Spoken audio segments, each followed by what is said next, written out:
நீங்க நிறைய கடன் வாங்குற நபர், அதுவும் உங்க சொந்தக்காரங்கள்ட்ட நீங்க கடன் வாங்குறீங்க அப்படின்னா, அந்த கடன் கொடுத்தவர் உங்ககிட்ட சில அட்வான்டேஜ் எடுத்துக்குவார்ல.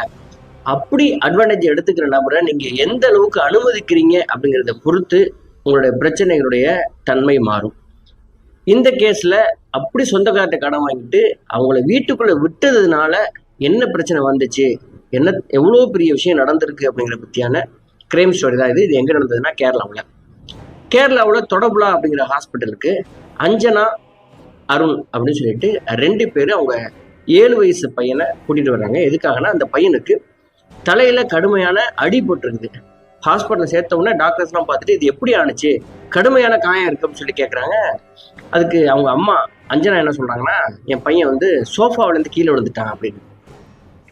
சோஃபாவிலேருந்து கீழே விழுந்தா இவ்வளோ பெரிய காயம் ஆகாதே அப்படின்னு சொல்லி டாக்டர் கேட்கும்போது, நர்ஸு கிட்ட அவங்க அப்பா அருண் என்ன சொல்லியிருக்காரு அப்படின்னா, இல்லை என் பையன் வந்து மாடிப்பட்டிலேருந்து கீழே விழுந்துட்டான் அப்படின்னு சொல்லி 2 பேரும் வேற வேற முரண்பட்ட தகவல் சொல்லியிருக்காங்க அப்படின்னு சொன்ன உடனே டாக்டருக்கு கொஞ்சம் சந்தேகம் வந்துருச்சு. உடனே போலீஸ் ஸ்டேஷனுக்கு இன்ஃபார்ம் பண்றாரு. அங்க போலீஸ் வந்துடுறாங்க. போலீஸ் வந்து இப்போ என்கொயரியை ஸ்டார்ட் பண்றதுக்கு முன்னாடி அந்த பையனுடைய நிலைமை ரொம்ப கவலைக்கிடமா இருக்கிறதுனால இந்த ஹாஸ்பிட்டல்ல இந்த வசதி இல்லை, பக்கத்துல இருக்கிற பெரிய ஹாஸ்பிட்டலுக்கு கூட்டு போனீங்கன்னா மட்டும்தான் பையனை காப்பாற்ற முடியும் அப்படிங்கிற சுச்சுவேஷன். உடனே ஆம்புலன்ஸ் எல்லாம் ரெடி பண்றாங்க. ஆனா அந்த குழந்தையுடைய அம்மாவுக்கும் அப்பாவுக்கும் எந்த வித பதட்டமும் இல்லாம ரொம்ப கேஷுவலா இருக்கிறாங்க. போலீஸ் வந்து அந்த பையனை ஹாஸ்பிட்டலுக்கு கூட்டு போறதுக்காக ஆம்புலன்ஸ் எல்லாம் ரெடி பண்ணும்போது ஆம்புலன்ஸ்ல ஏறுறதுக்கு அம்மாவும் அப்பாவும் ரெடியா இல்லை. நாங்க கார்ல வர்றோம், குழந்தை முன்னாடி போகட்டும்னு சொன்னோன்னே போலீஸ்க்கு பயங்கர ஷாக்கு. இருந்தாலும் அவங்கள வந்து இல்லை நீங்க வந்து குழந்தை கூட தான் போகணும்னு சொல்லிட்டு அஞ்சனாவையும் அருணையும் குழந்தை கூடவே அனுப்புறாங்க. அந்த பெரிய ஹாஸ்பிட்டல் கொண்டு போயிட்டு பையனை தீவிர சிகிச்சைக்குள்ள சேர்த்ததுக்கு அப்புறம் போலீஸ் மெல்லமா இந்த 2 பேர்ட்டையும் என்கொயரியை ஸ்டார்ட் பண்றாங்க. அப்பவும் இந்த பையனுக்கு எப்படி அடிபட்டுச்சு அப்படி கேட்கறதுக்கு அஞ்சனாவும் வேற வேற தகவல் சொல்றாங்க. அந்த அவங்க அப்பாவும் வேற வேற தகவலை சொல்றாரு. அங்க அடிபட்டுச்சு, விளையாடும் போது கீழே விழுந்துட்டான், ஸ்கூல்ல இருந்து வரும்பொழுது தலைவலிக்குன்னு சொன்னான்னு சொல்லி மாத்தி மாத்தி பேசுறாங்க.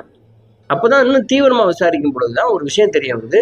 இந்த அஞ்சனா கூட வந்தது அந்த பையனுடைய சொந்த அப்பாவே இல்லை, அது சித்தப்பா அப்படிங்கிறவர் தான். இவ்வளவு நேரம் அப்பான்னு சொல்லிட்டு இருந்தாரு. இது போலீஸுக்கு பயங்கரமான ஷாக்கு. இப்போ அஞ்சனா சொல்றாங்க நான் உடனடியா வீட்டுக்கு போகணும் அப்படின்னு. போலீஸ் கேட்கறேன் ஏம்மா அப்படின்னு.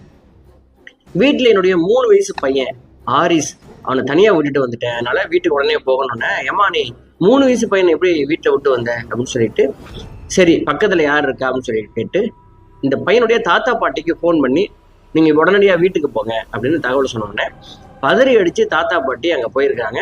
அந்த பையன் சோஃபாவில் தேம்பி தேம்பி அழுதுட்டு உட்காந்துருக்கிறான். அந்த பையனை போயிட்டு தாத்தா பாட்டி அவங்க போய் சமாதானப்படுத்தி அவங்ககிட்ட கேட்கும் பொழுது அந்த தாத்தா பாட்டிக்கிட்ட அந்த சின்ன பையன் 3